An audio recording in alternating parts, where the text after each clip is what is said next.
Bonjour à tous, alors comme vous avez pu le voir dans le titre, aujourd'hui j'ai décidé de faire mes favoris sans faire de coupure au montage, donc ça va être très difficile parce que j'en fais énormément. Alors je vais commencer les favoris par les produits pour le corps, avec cette crème-ci de chez Sephora.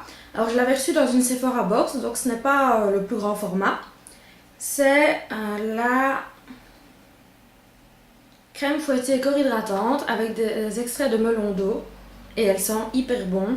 Elle est très facile à appliquer, elle s'étale très bien et il en faut vraiment très peu pour faire une partie de son corps. Elle a une texture un peu spéciale, vraiment très légère, elle rentre très vite dans la peau et je l'aime beaucoup. Elle a aussi une texture très rafraîchissante, donc ça peut être pas mal au-dessus d'un coup de soleil je pense, même si je ne l'ai pas utilisée pour ça cette année parce que je ne l'avais pas prise en vacances. Alors ensuite on va passer au maquillage, c'est tout le reste de la vidéo. Alors j'ai d'abord ceci, que je considère comme du maquillage même si c'est pas vraiment le cas. C'est un exfoliant pour les lèvres que j'avais reçu dans une Sidetone. C'est à l'orange, ils sont pas mal aussi, mais voilà, c'est des petits grains de sucre. Et donc j'adore l'appliquer avant mon rouge à lèvres, ça enlève vraiment toutes les peaux mortes. Et ça me fait des lèvres bien lisses pour mettre un rouge à lèvres par-dessus. Alors ensuite, un autre produit que j'ai depuis pas très longtemps, mais que j'adore énormément, c'est ce blush-ci. C'est un blush crème qui vient de la collection limitée Less is Better de Kiko. Donc le voici, c'est une très belle couleur, moi en tout cas j'adore. La texture est très facile à appliquer. J'en transfère à chaque fois sur mon doigt, puis je tapote sur ma peau pour l'étaler partout. Et je tapote jusqu'à avoir la couvrance que je veux. Donc voici la couleur, je sais pas si ça se verra trop. Et ce que j'aime, c'est qu'on peut le mettre au-dessus de la poudre. Bon, il se met moins facilement parce que c'est pas fait pour ça, mais c'est encore possible. Il se met vraiment très facilement, il rentre très bien dans la peau. Encore plus juste après le fond de teint, mais c'est possible après la poudre. Voilà, j'adore cette couleur. Et en plus, je l'ai eu à 50%, donc je l'ai payé 4,90€ je pense, au lieu de 9€ et de base. Donc j'étais assez contente et voilà, c'est une collection que j'avais beaucoup aimée, les Six Better. J'ai 2-3 trucs de cette collection. Alors ensuite, un produit que j'ai un peu plus... Alors voilà, je l'avais dit, ça va tout envoquer. Et un autre produit que j'avais depuis plus longtemps, c'est ce rouge à lèvres de chez Freedom. Donc je vous avais fait tous les soirs, je mettrai la vidéo en barre d'infos si j'oublie pas. Lui il ne sent pas particulièrement, je sais pas pourquoi, j'aime bien sentir tous les produits que j'ai. Et c'est le rouge à lèvres que je porte aujourd'hui. Alors ils ont un fini naturel, assez crémeux, ils s'appliquent très facilement et voilà, je les aime beaucoup. C'est la couleur Sooner or Later et c'est une très belle couleur je trouve. Ensuite, on a des produits pour le teint. D'abord deux petits outils, ces deux produits-ci. Et donc on a cette éponge-ci de chez Real Technique. Moi je l'ai acheté dans un kit, enfin ma maman me l'a acheté dans un kit qui coûtait 20€ pour ceci et deux autres pinceaux, donc c'était une très bonne affaire. Je pense que seule elle coûte 9€, ce qui ça va. Pour la qualité qu'elle est, c'est pas mal. Alors comparé au Beauty Blender, elle est beaucoup moins dure au début, donc il faut très peu d'eau pour l'agrandir. Ici elle est sèche, vous voyez, elle est quand même assez molle. Et voilà, elle est très bien, elle garde beaucoup de couvrance du produit, ce que j'étais assez étonnée parce que c'est pas le cas du tout du Beauty Blender, qui rend tout produit légèrement moins couvrant qu'il ne l'est vraiment. Et ceci, c'est pas du tout le cas. C'est une très très bonne éponge, je l'aime beaucoup. Et j'étais surprise, j'utilise beaucoup plus le côté plat que ce que je pensais, parce que j'adore vraiment pouvoir tapoter comme ça.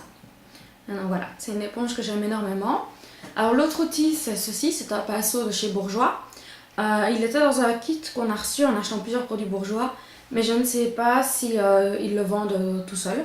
Moi je l'utilise pour bronzer ma peau, ici et sur mes tempes.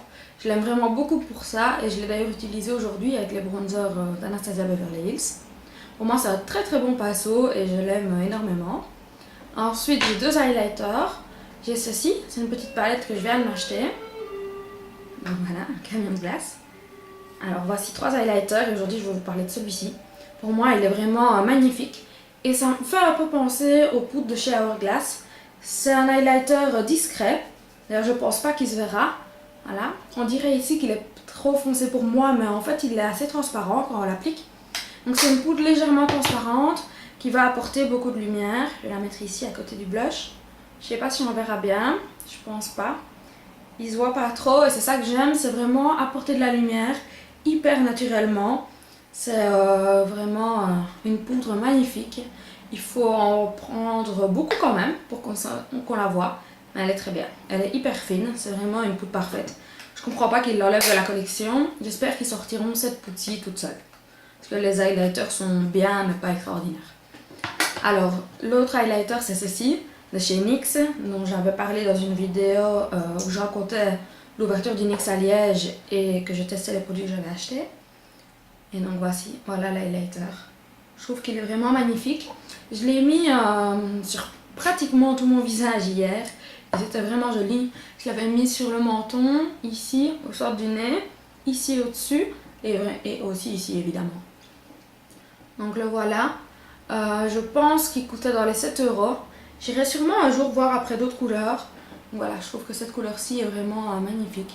J'espère qu'elle se verra bien. Et le tout dernier produit, c'est un blush que j'aime énormément. Il est de la palette Pink Spectrum de chez Zoeva. Et c'est celui-ci dont je voulais vous parler. Donc c'est le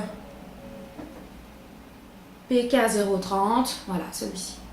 Je trouve qu'il est vraiment hyper joli, hyper naturel. Il est très pigmenté, mais on peut l'estomper pour qu'il le soit moins.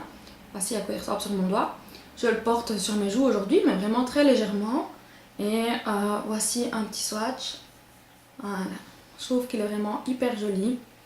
Et voilà, c'est une palette que j'aime énormément, même si celui-ci est beaucoup plus difficile à porter, étant donné qu'il est très flash. Et vu qu'ils sont bien pigmentés, il faut vraiment bien l'estomper. Voilà, c'est une très bonne petite palette et je pense qu'elle coûte 18 euros. Donc c'est pas très cher pour 4 blushs, surtout de cette qualité-là. Et donc voilà, ils sont tous les trois mat, ces trois-là, et celui-là est irisé. Alors voilà, la petite vidéo des favoris se termine comme ça.